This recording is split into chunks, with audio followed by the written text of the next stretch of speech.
y estamos hablando ahora con el referente de Proyecto Rodillo, Carlos Corredor. Gracias, Carlos, por tu valioso tiempo. ¿Qué tal, Marcelo? Un placer y no, gracias a ustedes por la invitación. Bien, ¿qué es Proyecto Rodillo? Bueno, como decías, te voy a echar un poquito el cuento rápido de cómo empezó Proyecto Rodillo, ¿no? Cuando el coronavirus empezó a pegar duro en Latinoamérica, estamos hablando en marzo, abril, oye, tenías de este lado del mundo, no solo en Latinoamérica, ¿no? Porque a Estados Unidos también llegó más o menos al mismo tiempo. Y en Estados Unidos tenías a las mejores universidades, a medios grandes, con mucho poder adquisitivo, con un equipo de gente de PhD de las mejores universidades y medios trabajando en no solamente el conteo de los casos, de las muertes, de las hospitalizaciones, sino en análisis estadísticos predictivos súper avanzados. Mientras que en Latinoamérica bueno, porque hay menos recursos, también tanto en medios como universidades, no había prácticamente nada, hasta los casos diarios en cada ciudad era difícil llevar la cuenta, ¿no? Entonces, nosotros trabajábamos antes del Proyecto Rodillo, nosotros, yo y mi socio y mi equipo, tenemos una agencia es de marketing, pero también tenemos otros emprendimientos a base de recolección estadística y además fuimos periodistas, nosotros empezamos nuestra carrera en periodismo, entonces nos pareció que oye, teníamos una posición única para ayudar a cerrar ese vacío de información en Latinoamérica y comenzamos esta iniciativa de fines de lucro que se llama Proyecto Rodillo, que justamente el propósito es ese, ¿no? Es empoderar a Latinoamérica a tomar mejores decisiones en base a la data. ¿Qué significa tomar mejores decisiones? Bueno, en su momento, tomar medidas estrictas cuando era necesario, no solamente a nivel de país, sino a nivel de región y de ciudad.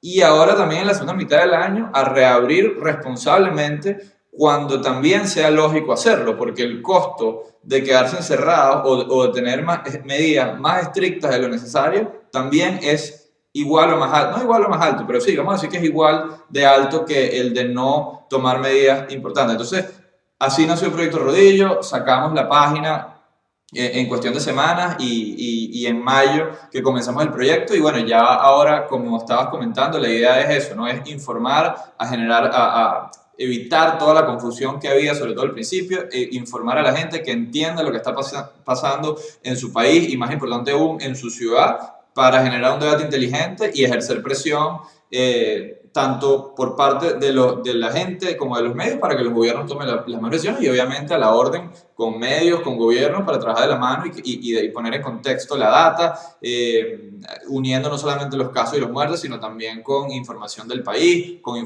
otro tipo vamos a decir, descubrimientos que permite hoy otras herramientas como por ejemplo la movilidad, qué tanto se está moviendo la gente, qué tanto está cumpliendo la gente la cuarentena con la data que te da Apple y Google con los celulares y una serie de información que está disponible y que uniéndola toda y poniéndola en contexto es como permitimos eso, ¿no? Tomar las mejores decisiones posibles.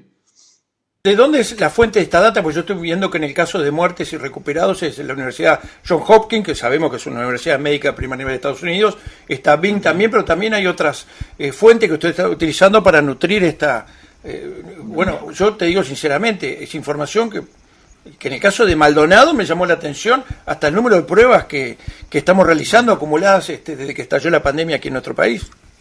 Sí, exacto. Fíjate, vamos a decir que la fuente, para aclarar cuando hablamos de la fuente de información, porque de la fuente de la data, ¿no? Porque al final la fuente original siempre son los gobiernos y los ministerios de salud. O sea, y claro, pero hay organizaciones que recopilan esa data y la hacen disponible para otras organizaciones como la nuestra. Por ejemplo, incluso nosotros que recopilamos y hacemos ciertas transformaciones y la agregamos con otro tipo de data, también tenemos una base de datos abierta para el que quiera usarla y bien sea mejorarla o usarla para sus propios fines. Pero organizaciones, por ejemplo, como Johns Hopkins, como Our World in Data, como COVID Project, por nombrarte las más conocidas, aunque hay otras, ellos lo que hacen es que van a la fuente original de la información, que como digo siempre son los ministerios y los gobiernos, y se encargan de colocarla en un formato, vamos a decir, amigable para los analistas de datos, amigable para la gente que hace páginas, amigable para los medios, etcétera, ¿no? Entonces, esas son, digamos, las dos fuentes.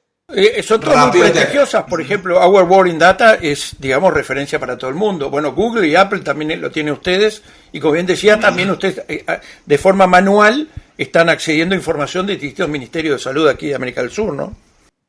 Sí, correcto, pero la cosa cambia tan rápido que a lo mejor Johns Hopkins tiene data perfecto para todas las regiones, vamos a por ponerte un ejemplo de Colombia. Pero, coge, o sea, todo esto es tan nuevo y la mayoría de las son iniciativas sin fines de lucro y tan inestable que de repente se rompe la conexión que ofrece Google News y estamos sin data 2 semanas. Entonces hay que movernos rápido, a ver si hay otra fuente que podemos usar o si no, nosotros mismos y nuestro equipo a mano revisándolo. A veces los ministerios de salud te ofrecen una base de datos excelente para conectarte automáticamente. Otras veces te dan las cifras en un video que sacan una vez a la semana. Entonces tienes que ponerte ahí a ver el video y anotar los números manualmente o pasa en un PDF. Entonces en esto estamos y vamos a decir resolviendo en la mejor medida de lo posible porque obviamente es una urgencia tener la data lo más fresca posible y lo más confiable posible. Y ahí ustedes elaboran, tienen 3 factores que se basa el modelo, ¿no?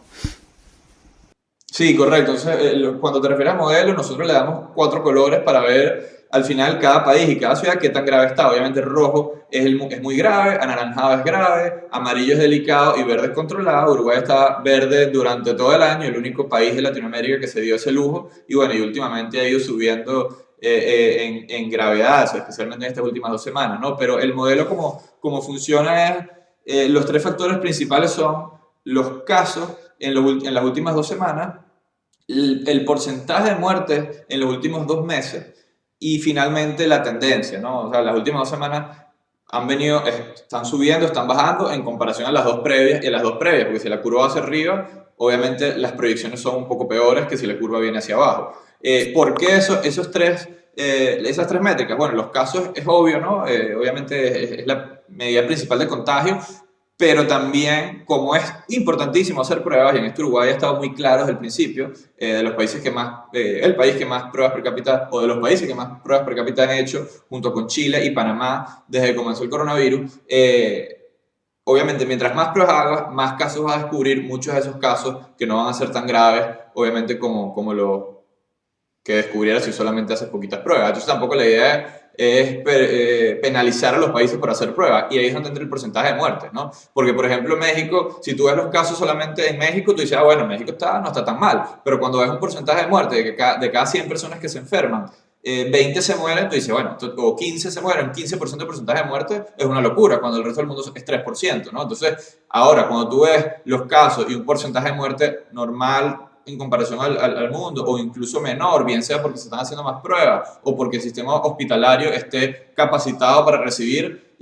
a todo el flujo de enfermos y de hospitalizaciones, entonces obviamente la situación va a reflejar eso, ¿no? Entonces esos son los factores que influyen. En el reporte que están teniendo desde este momento dice que la situación del coronavirus en Uruguay es grave, ¿no? Y hay situaciones que van desde zona controlada, y algunos departamentos con zona controlada, y otras zonas del país con muy grave, ¿no? Eso, obviamente, que esto cuando empezó a cambiar, ¿viste? A cambiar del verde que estábamos al naranja que estamos teniendo ahora.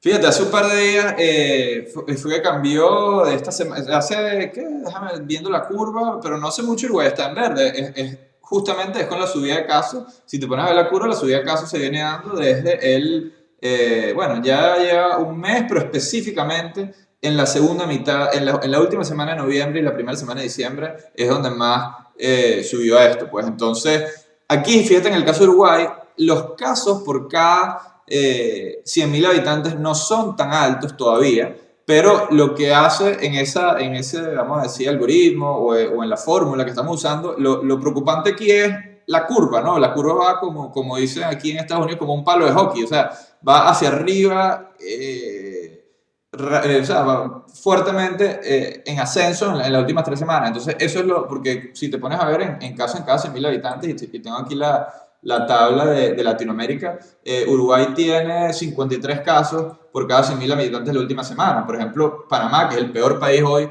por hoy en Latinoamérica, tiene 323, ¿no? Pero bueno, justamente... claro, la naranja que tú me estás diciendo es porque es la tendencia de la curva que es positiva, no va para arriba, y porque vos ves en porcentaje de muerte en los últimos 60 días estamos en verde. 0,6%, una tasa de mortalidad muy baja comparada con el resto de América. Y lo que se Correcto. llama el cambio actual en movilidad, ¿qué factor es ese que ahí cayó un menos 29% y está en verde ahora? Sí, la movilidad, eso era sobre todo más importante al inicio del coronavirus, cuando habían cuarentenas muy estrictas, y ni siquiera, en muchos de los casos, ni siquiera impuestas por el gobierno, sino por las mismas personas, ¿no? Y en ese momento, vamos a decir, la principal medida que se tenía era esa, era que la gente se quedara en su casa, ¿no? Hoy, sobre todo ya después de un año, la gente se ha cansado y además le ha perdido un poco el miedo y hasta más así el respeto al coronavirus, ya como que no les importa y se arriesgan más. Y es inviable para los gobiernos ejercer cuarentenas totales, ¿no? Entonces, por eso tú ves que la movilidad, y esto como comentábamos según la data que da Apple y Google de los celulares, en comparación a lo normal, que era lo normal, los meses de enero y febrero, ¿no? La gente salía normal, iba a sus trabajos, salía a la calle, eso se considera un 0%, o sea, esa es la normalidad. La movilidad cayó en ciertos países y en ciertas zonas hasta un 80%, disminuyó un 80%. Y ya tú ves como rápido, no rápidamente, sino poco a poco ya ese 80 se convirtió en 70, en 60, y en la mayoría de los países ahorita está entre un 15 y un 0, dependiendo de cada caso, ¿no? Entonces a eso se refiere esa parte de movilidad. Si uno mira, por ejemplo, acá estoy viendo el departamento de Maldonado, está, por ejemplo, los casos de los últimos 7 días, los datos de ustedes son de hace unos días atrás, que tenemos un acumulado de 154 en el año, pero claro, 16 casos cada 100.000 habitantes en los últimos 7 días, no es un número importante, digamos, ¿no? Sí, no, aquí justamente aquí la idea es también que la alerta llegue a tiempo, ¿no? Porque generalmente cuando este pico ocurre, se tardan unos días en tomar las medidas por el gobierno, se tardan unos días. Y claro, este pico, si sigue en la trayectoria que tiene, en cuestión de una semana ya puede estar en 150, 200, 300 casos, que sería ya un panorama muy, muy grave. Entonces, esto también, como esa era la idea justamente, era avisar a tiempo y simplemente al momento en que esa curva se empiece medio a aplanar y ya para la semana que viene el aumento no sea del 50%, como ha sido en la última semana, si eso, a lo mejor ese aumento baja al 25 o baja al 20, el color debería entonces cambiar y decir, bueno, que ya se controla un poquito, pues ya no es tan grave, porque como digo, es uno de los 3 factores que se toman en cuenta. Y la verdad es que en el caso del porcentaje de muertes, Uruguay está, como digo, un sistema de salud líder, por lo menos en lo que es Latinoamérica, y que se ve reflejado eso, en un muy bajo porcentaje de muertes en comparación al resto del mundo.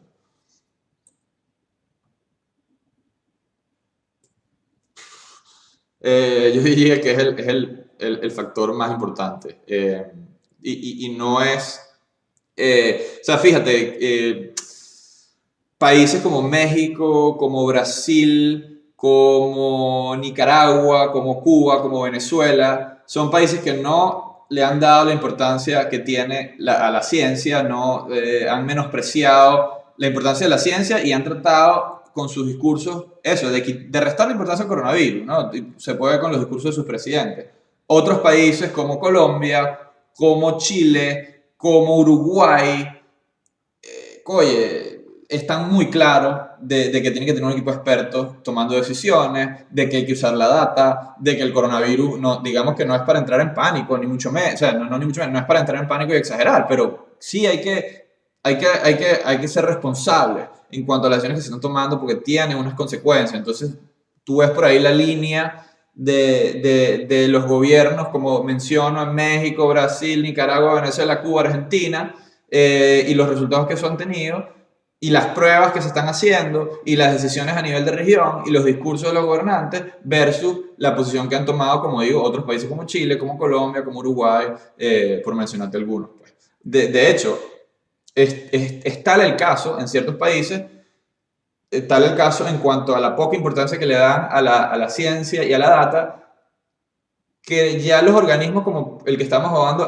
Our World in Data, ni siquiera en el caso de Argentina, por ejemplo, ellos ni siquiera ya publican información sobre pruebas realizadas en Argentina porque no le quieren poner su firma a esa data, porque saben que esa data no tiene o sea, no se puede confiar en esa data. Entonces tú ves en el mapa, por ejemplo, nosotros no le ponemos color a Nicaragua, no le ponemos color a Cuba, no le ponemos color a Venezuela, porque es como nosotros...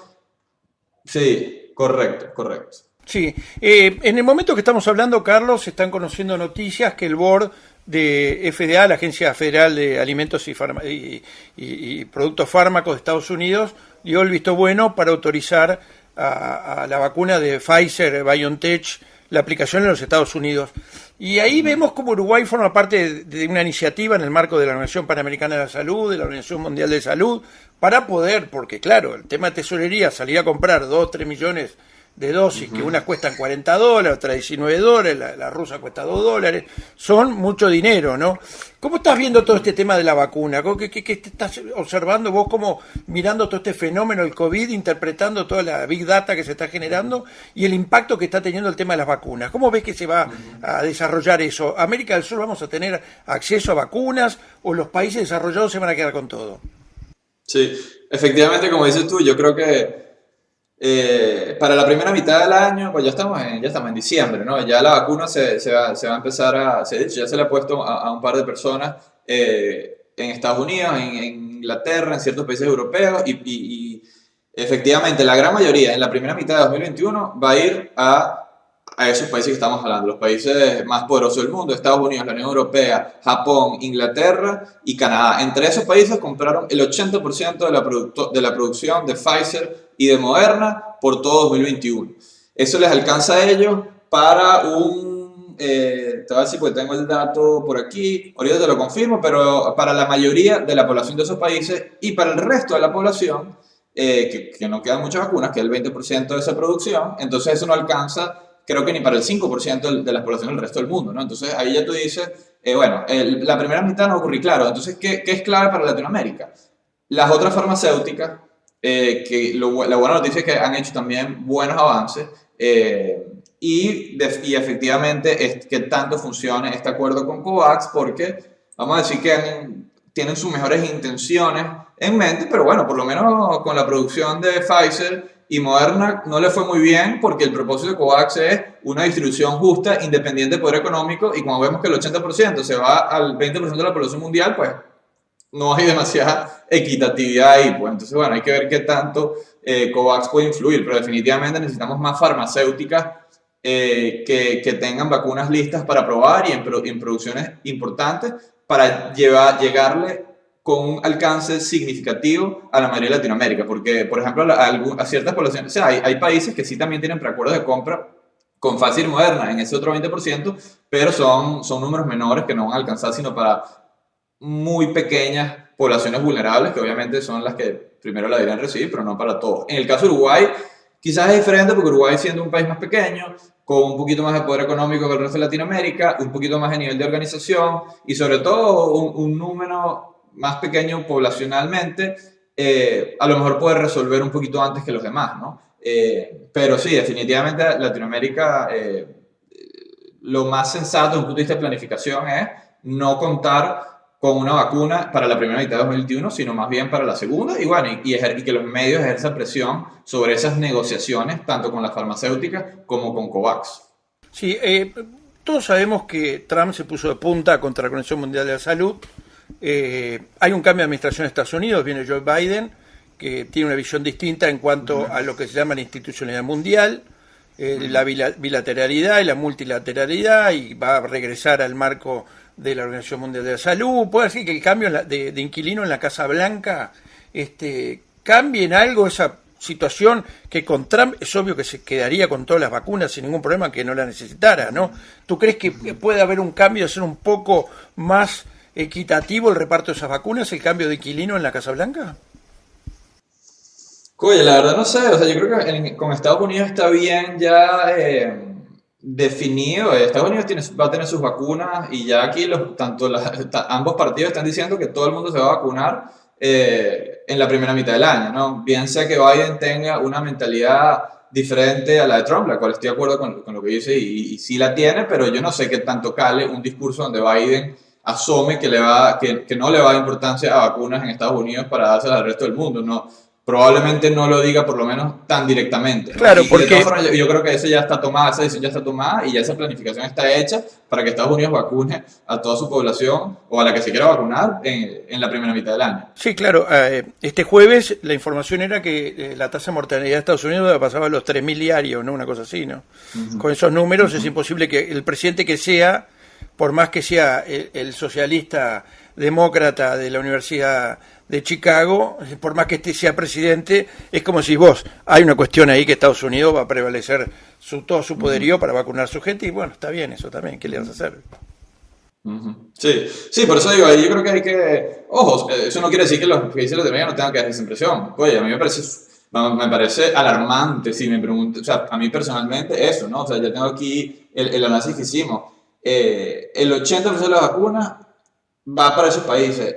Eso alcanza para más del 80% de las poblaciones de esos países que mencionamos el primer mundo o de algunos de esos países del mundo y menos del 3% de la población del resto del mundo.